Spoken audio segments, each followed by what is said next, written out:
Minista wa Kisomo Julius Ogamba Asya kana Vena Vata Munene wa Mawalyuku Nthini Imanyisyoni Sya Yiulu Sya Silikali kana public universities Kuikiithya kana Nisyasangia Vanene Nthini wa Mwiana wa Nthi ya Kenya na Nthi Syonthe kwa Vamwe ainene ombanoni wa anini matongo Imayisyo Sya Silikali kana Vice Chancellor Ogamba Asya kana Imanyisyoni ineselete kuyana kubikia iwango sya Nthi Syonthe na kutethesya kubikiwa kwa ngolu sya Kenya. Angelina Nene komanoni ya Vice Chancellor Imanyisyoni Minista Muvyani wa Kisomo Julius Ogamba ni wathingilila Vata Imayisyo Sya Yiulu kuikiithya ni mavikie iwango sya masomo ma nthi syanza na ila ni nzia imwe ya kuikiithya kisomo ni chailwe va nthi ya Kenya.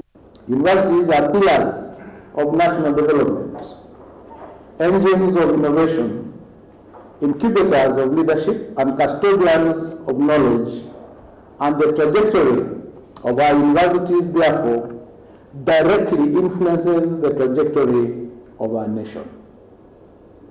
As a government, we are implementing comprehensive reforms to ensure that higher education remains sustainable, that it remains accountable, inclusive, and globally competitive. Ogamba ingini wathingilila Vata wa mutalasila wa kisomo cha Imanyisyoni kukwatia na kuikiithya ni waendanya na mutalasila wa CBE kwa kuikiithya amanyoni makwata utuika mivyani kivathukanio.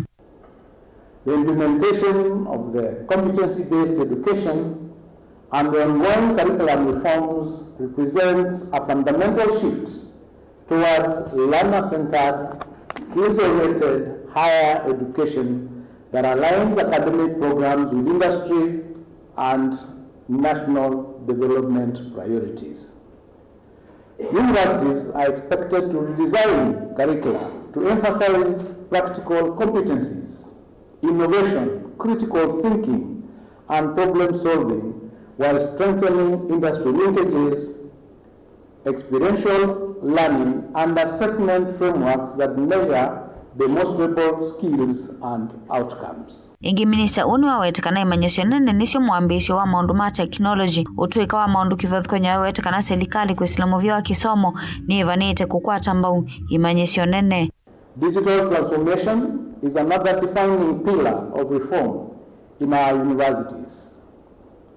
Integrated management systems, virtual learning platforms, cybersecurity architecture, artificial intelligence applications, and data-driven decision-making tools must be embedded within our institutional strategies.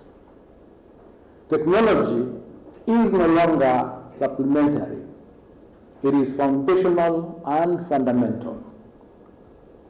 Equally critical is the alignment of academic programs with the labor market demands and national priorities. Gilvoti ya vilingi wa mauvo kuma kauntini ya Mombasa nita wa Angelina Mose.